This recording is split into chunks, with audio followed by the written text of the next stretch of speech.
నమస్తే, నేను మీ సతీష్. తెనాలికి చెందిన మహిళ గీతాంజలి మరణం అనేటువంటిది ప్రస్తుతం ఆంధ్రప్రదేశ్ రాజకీయాల్ని కుదిపేస్తూ ఉంది. ప్రధానంగా ఆ గీతాంజలి అనేటువంటి మహిళ మృతి మాత్రం ఈ రోజున అధికార ప్రతిపక్షాల మధ్యన ఒక యుద్ధ వాతావరణానికి కూడా దారితీస్తున్నటువంటి పరిస్థితి. ప్రధానంగా చూస్తే ఇదంతా కూడా తెలుగుదేశం సోషల్ మీడియా, అలాగే జనసేన సోషల్ మీడియా కారణంగానే, వాళ్ళ ట్రోలింగ్స్ వల్లే అమ్మాయి చనిపోయింది అంటూ వైఎస్ఆర్ కాంగ్రెస్ పార్టీ ఒకవైపున ప్రచారం చేస్తూ ఉంటే, లేదు జగన్మోహన్ రెడ్డి శవ రాజకీయాల్లో భాగంగానే ఈ రోజున ఆ అమ్మాయిని కావాలని బలిగొన్నారు అనేటువంటిది ప్రతిపక్షాల నుంచి వస్తున్నటువంటి ఒక విమర్శ. మరి నిజంగా ఈ రోజున ఏదైతే గీతాంజలి అనేటువంటి మహిళ చనిపోయిందో అది చాలా బాధాకరమైనటువంటి విషయం అయినప్పటికీ కూడా దీన్ని రాజకీయం చేయడాన్ని ఎలా అర్థం చేసుకోవాలి, అలాగే ఆమె చావు వెనకాతల ఎవరు కారకులయ్యేటువంటి అవకాశం ఉంది, ఇవే అంశాలు మనతో విశ్లేషించేందుకు ప్రముఖ రాజకీయ విశ్లేషకులు అంకమరావు గారు ఉన్నారు. సార్ నమస్తే. నమస్తే సతీష్ గారు. సార్, ముఖ్యంగా ఈ గీతాంజలి అనేటువంటి మహిళ, ఆ అమ్మాయి ఆత్మహత్య చేసుకుంది, బలవన్మరణానికి పాల్పడింది.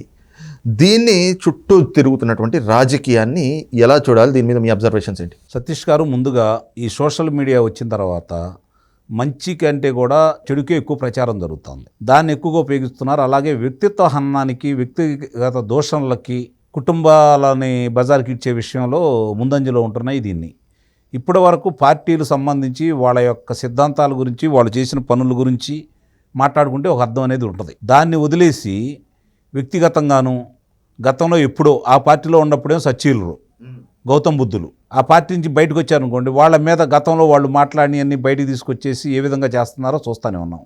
ఇలాంటి విషయాల్లో ఇప్పుడు వరకు పైచేయి సాధిస్తున్నది వైఎస్ఆర్సీపీ పార్టీ, నిస్సందేహంగా. అందుట్లో ఎలాంటి సందేహం కూడా ఏం లేదు. ఇప్పుడు మీరు గీతాంజలి గారి ఉదంతాన్ని బయటకు తీసుకొచ్చారు కాబట్టి నేను రెండు విషయాలు చెప్తాను. ఇదే వైఎస్ఆర్సీపీ పార్టీకి సంబంధించినటువంటి ఒకనాడు ఆ పార్టీకి ప్రాణప్రతిష్ఠ చేసి తిరిగి నిలదొక్కుకోవడానికి అహర్నిశలు శ్రమించినటువంటి షర్మిల గారి మీద ఈరోజు కాంగ్రెస్ పార్టీలోకి వెళ్ళి కాంగ్రెస్ పార్టీ రాష్ట్ర అధ్యక్షురాలయ్యి ఇప్పుడు ప్రభుత్వ వైఫల్యాల గురించి, బాబాయ్ హత్యోదంతం గురించి మాట్లాడుతున్న విధానాల మీద ఆమెను వ్యక్తిత్వంగా ఎన్ని విధాలుగా హింసిస్తూ వాళ్ళు వ్రాతలు రాశారో చూస్తూనే ఉన్నాం కదా, ఎన్ని మాట్లాడుతున్నారో చూస్తూనే ఉన్నారు. అప్పుడు గుర్తుకు రాలేదా వీళ్ళకి ఆమె మహిళ కాదా, పది సొంత చెల్లెలే.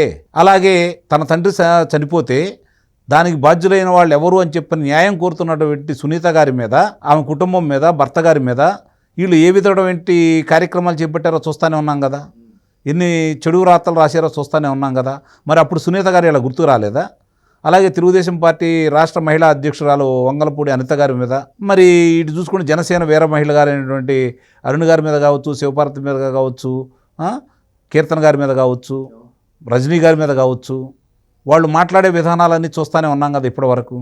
అంటే వాళ్ళు మాట్లాడితేనేమో అది తీర్థం, అంటే వాళ్ళు శంఖం లాంటి వాళ్ళగానే వాళ్ళు భావిస్తున్నారు ఇప్పటికి. అంటే ఎదుటి వాళ్ళని విమర్శించడానికి వాళ్ళు మాత్రమే అర్హులని భావిస్తున్నారు.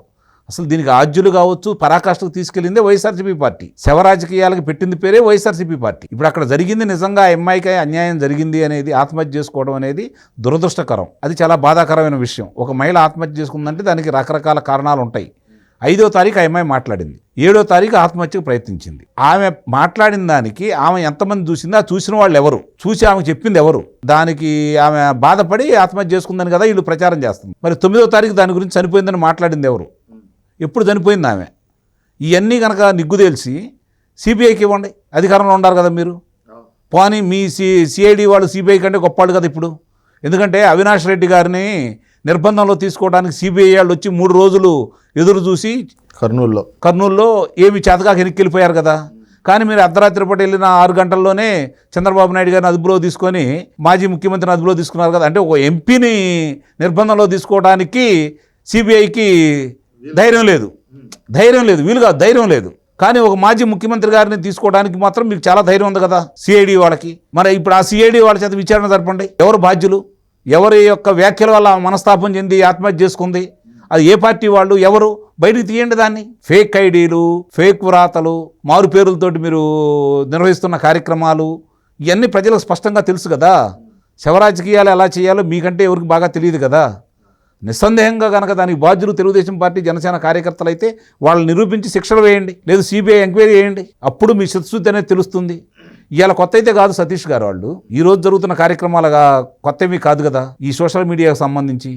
దీనికి చట్టపరంగా కూడా ఒక చట్టం రావాలి. ఏది పడితే అది, ఎవరు పడితే వారు విచ్చలవిడిగా మాకు స్వతంత్రం ఉంది కదా, దీని మీద చర్యలు ఏమి లేవు కదా అని చెప్పని వ్యక్తిత్వ హననాలు చేస్తూ వ్యక్తుల మీద అసభ్యకరమైనటువంటి వ్రాతలు రాస్తూ ఈ విధమైన ప్రచారం చేయడం అనేది మంచి పద్ధతి అయితే కాదు కదా. ఇది కేంద్రం కూడా తీవ్రంగా పరిగణించి దీనికి సంబంధించినటువంటి కొన్ని కార్యక్రమాలని వాళ్ళు స్పష్టంగా తీసుకుంటే తప్ప దీనికి అడ్డుకట్ట పడదని అయితే నేను భావిస్తున్నాను. సార్ అలాగే చూస్తే ఈ రోజున అంటే ప్రధానంగా నిన్నటి నుంచి ఈ అంశాన్ని తెరపైకి తెచ్చి ఇది Telugu Desam social media, Janasena social media వీళ్ళే ట్రోలింగ్ చేశారు అని చెప్పి ఈ అంశాన్ని అంటే గతంలో కూడా చూసాం. ఈ సోషల్ మీడియా ఎన్నికలకు ముందు జగన్మోహన్ రెడ్డి కోసం ఎలా పనిచేస్తుంది అని. ఆ రోజున అబద్ధాలు అనేటువంటిది తెలుగుదేశం పార్టీ ఆ రోజున వాటిని కొట్టిపడేశారు వీళ్ళు చేస్తున్నటువంటి ఆరోపణల్ని. కానీ ఈ రోజున మళ్ళీ అదే రకమైనటువంటి ఒక ఎన్నికల స్టంట్గానే ఇది చూడొచ్చా? అంటే ఈ అమ్మాయి చనిపోయింది, దాన్ని కూడా వాడుకుంటున్నారు అన్నట్లుగానే భావించచ్చా? నిస్సందేహంగా దాంట్లో ఎలాంటి సందేహం కూడా ఏం లేదు. కాకపోతే ఇక్కడ ఏంటంటే ఈ విషయంలో తెలుగుదేశం పార్టీ వాళ్ళు, జనసేన సైనికులు కూడా కొంచెం వెనకబడి ఉన్నారని అయితే నేను భావిస్తున్నాను. అందుట్లో వీళ్ళు తిప్పికొట్టడానికి సరిపోతుంది. వాళ్ళు ఏంటంటే వాళ్ళు బట్ట కాల్చి మీద వేస్తున్నారు, దాన్ని తుడుచుకోవడమే సరిపోతుంది ఆ మసిని వీళ్ళు, లేదంటే బురద జల్లుతున్నారు, వాటిని కడుక్కోవడమే సరిపోతుంది వీళ్ళకి. అలా కాదు, ఈరోజు ఆ వైఫల్యాలు, పార్టీ చేసినటువంటి ఇప్పటివరకు చేసినటువంటి వైఎస్ఆర్సీపీ పార్టీ ద్వారా, ఆ నాయకుల ద్వారా, ఈ ప్రభుత్వ వేధింపుల ద్వారా ఎంతమంది ఆత్మహత్య చేసుకున్నారు, ఎంతమంది హత్య చేయబడ్డారు, ఎంతమంది మీద దాడులు జరిగినాయి, ఎంతమంది కారాగారంలో ఉన్నారు, ఏ ప్రాంతంలో వాళ్ళు, ఇవన్నీ వివరాలతో కూడిన అన్ని రోజుకు 10 మంది గురించి అయినా సరే వీళ్ళు ఈరోజు ప్రచారం చేయాలని అయితే నేను భావిస్తున్నాను. ప్రజలకు తెలియాలి. డాక్టర్ సుధాకర్ గారు గొప్ప మత్తు వైద్యులు, ఆయన ఆత్మహత్య చేసుకోవాల్సిన పరిస్థితి కల్పించారా, నిజంగా హత్య చేశారా వీళ్ళు? ఆయన ఎలాంటి నిర్బంధం విశాఖ నడివీధుల్లో పెడరెక్కలు విరిచి కట్టేసి ఆయన ఏ విధంగా దాష్టికం చేశారో, దౌర్జన్యం చేశారో చూశాం కదా. అలాగే అనంతబాబు గారు శాసనమండలి సభ్యుడు, ఆయన కారు డ్రైవర్ని హత్య చేసి తీసుకెళ్ళి అక్కడ వాళ్ళ ఇంటి ముందు పడేసి నేనే చంపానని చెప్పని పోలీసుల దగ్గరికి వెళ్ళేసి చెప్పిన తర్వాత కూడా ఆయన మీద ఏ విధమైనటువంటి అభియోగాలు మోపి ఈరోజు ప్రశాంతంగా బయటికి రావడానికి అవకాశం కల్పించేశారు.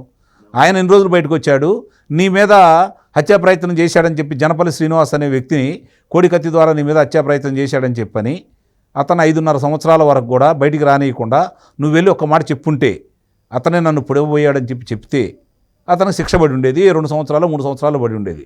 అన్ని సంవత్సరాలు కారాగారంలో మగ్గడానికి కారకమైన జనపల్లి శ్రీనివాసరావు గారిని ఎందుకు ఎన్నాళ్ళు వీళ్ళు ఈ రోజు కూడా వెళ్ళి ఆయన సాక్ష్యం చెప్పట్లేదని చెప్పని దానికి సంబంధించింది కూడా ఈరోజు ప్రజలకు తెలిసే విధంగా తెలియాలి. నిన్నగాక మొన్న రేపల్లె నియోజకవర్గంలో అమర్నాథ్ గౌడ్ అనే కుర్రవాడు తన అక్కను ఎందుకు వేధిస్తున్నారు అని చెప్పి ప్రశ్నించినందుకు అతని దగ్గర ఉన్న పుస్తకాలు చించి ఆ కాగితాలే నోట్లో పెట్టి పెట్రోల్ పోసి సజీవ దహనం చేశారు కదా. ఇలాంటి ఉదంతాలు ఇప్పుడు చంద్రయ్య యాదవ్ గారు వీళ్ళందరినీ కూడా ఎలా చంపేశారు, ఏ విధంగా జై జగనాన్నం అంటే కాదు జై చంద్రబాబు నాయుడు అంటే అందరూ చూస్తున్నంగానే నడిబాజార్లో గొంతుకొచ్చి చంపారు కదా.